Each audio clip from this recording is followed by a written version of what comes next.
Bienvenue, c'est l'heure des actus. Au sommaire, suivons la courbe du soleil avec l'installation de la méridienne. À la découverte d'un pays d'Asie, le Laos.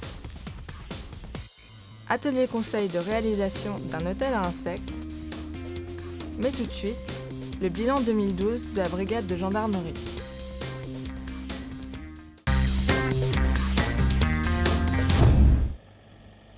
Insécurité, vol, les rumeurs d'augmentation sont tenaces. Mais à la brigade de Niederbronn-Reichshoffen, les chiffres 2012 sont sortis et certains sont en baisse. On a eu une baisse à la fois sur la délinquance générale et également une forte baisse sur la délinquance de proximité,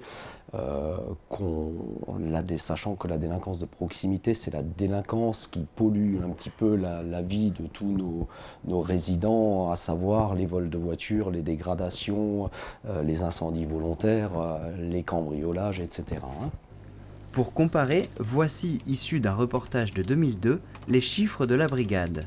Les cambriolages, par exemple, étaient de 128, ils sont de 50 effractions en 2012. Et les atteintes aux biens et aux personnes sont passées en 10 ans de 1000 à 330. En ce qui concerne la délinquance en 2012, donc on est passé de 796 à 640 faits, donc on a une réelle baisse de cette statistique, de faits constatés. Et le taux de résolution est resté au même niveau que celui de 2011, puisque 57% des faits ont été élucidés. Donc sur 640 constatés, 362 ont été élucidés. Ce taux est supérieur à la moyenne nationale. En 2012, 368 personnes ont été soupçonnées ou mises en cause, ce qui a donné lieu à 129 gardes à vue et au final, 34 ont été écroués. En ce qui concerne la sécurité routière, toute notre circonscription est traversée par un axe dont la circulation est relativement importante. Je parle du 1062 où on a quand même 17 000 véhicules qui passent à peu près par jour. Malgré ça, on a un bilan, ce qu'on appelle chez nous ATB, accident, tué, blessé, tout simplement, qui nous est plus que favorable, puisque pour revenir sur les chiffres de 2011, nous avions constaté 8 accidents sur notre circonscription, dont un était mortel, et 11 personnes ont été hospitalisées blessées.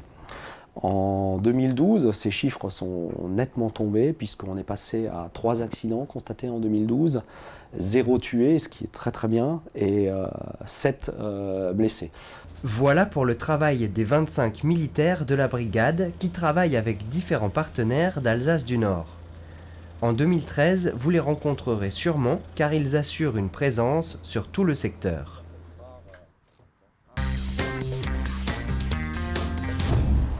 Nous vous parlons d'un temps que les moins de 100 ans ne peuvent pas connaître. Et pourtant, depuis peu, c'est sur le mur de l'église Saint-Michel que l'on peut observer l'un de ses témoins. C'est la méridienne qui a retrouvé sa place d'origine depuis début mars, un instrument de mesure du temps. Plus qu'utile, elle était indispensable au XIXe siècle.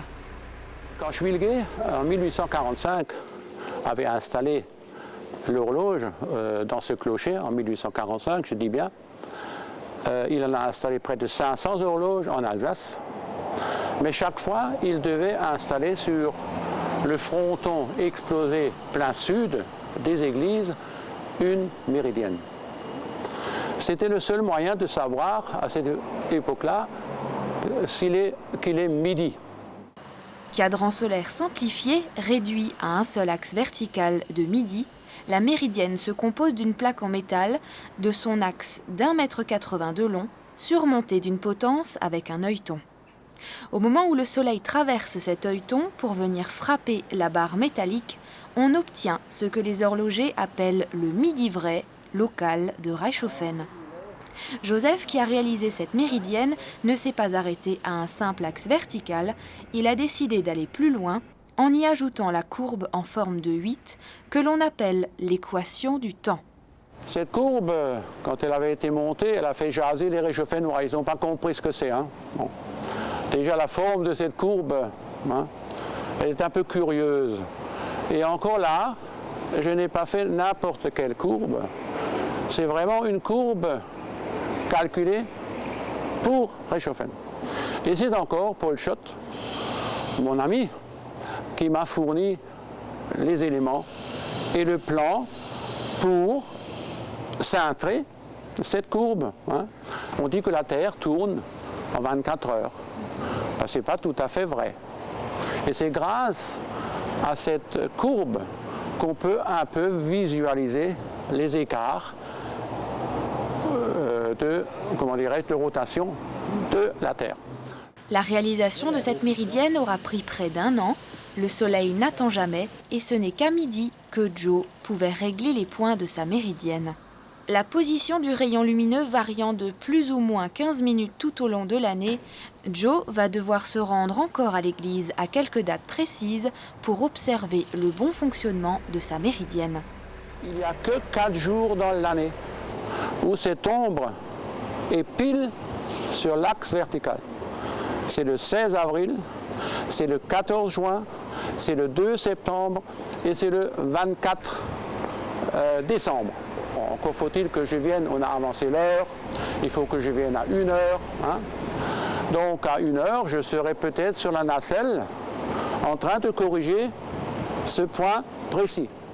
Si vous êtes intrigué par le fonctionnement de ce témoin d'un autre temps, venez lui rendre visite au pied de l'église Saint-Michel par un jour ensoleillé et prenez-vous le temps de voir passer le temps.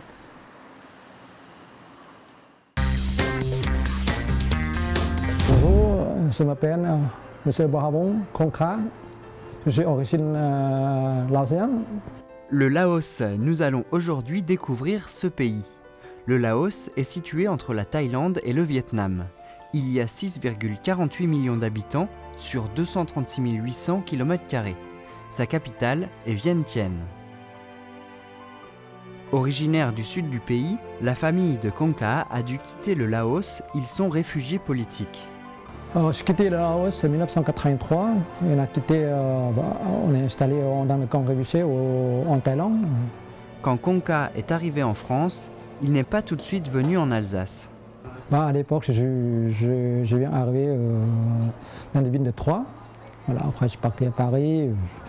J'ai cherché des boulots comme les autres, hein, comme tous les réfugiés politiques. Hein. On est très jeunes, où il y a le travail, je vais quoi.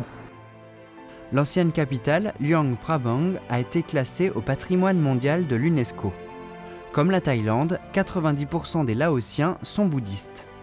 Le Laos est riche de 68 ethnies et autant de coutumes et de langues. Ils sont reconnaissables à leurs vêtements de cérémonie. Il y a des Hmong, il y a les Yao, il y a des, on appelle Thaïdam. Thaïdam, c'est des gens qui habitaient en tout en noir. On a Thaïdam, on a Lao basse. Là, c'est le hauteur des plateaux. Le Laos, il y a plusieurs sortes, des traditions, des coutumes, tout ça.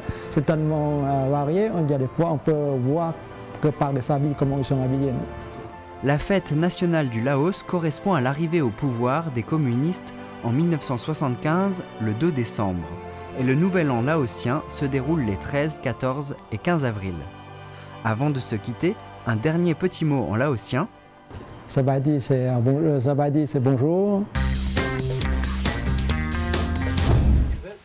Un hôtel particulier vient d'ouvrir ses portes à Grisbar, mais cet hôtel n'est pas pour nous, il s'agit d'un hôtel à insectes. C'est grâce à l'intervention d'un passionné que ce petit nid douillet a pu ouvrir ses portes. L'hôtel insectes est vraiment le palliatif idéal pour annuler, bannir tout ce qui est insecticide et avoir enfin dans votre jardin les coccinelles, les papillons, les cires et tous ces insectes qui vont vous apporter le plaisir et surtout des fruits magnifiques au moment de la floraison. Grâce à de nombreux conseils et quelques règles incontournables pour attirer les insectes à prendre une chambre dans leurs nouveaux appartements, la vingtaine de participants a pu apprécier la construction de cet hôtel dans un verger de l'association L'Herbe Folle à Grisbar. Mais pour faire bon accueil aux abeilles et autres coccinelles, il est utile de s'y connaître un peu en plantes et en fleurs. Donc le fonctionnement de l'hôtel à insectes, il n'y a rien de précis. Dans ce domaine, on est toujours à la recherche. On s'aperçoit qu'il y a des matériaux qui sont préutilisés par les insectes. des locaux tels que le sureau, tels que le roncier, tels que le framboisier. Tous ces matériaux, on les a ici chez nous en Alsace.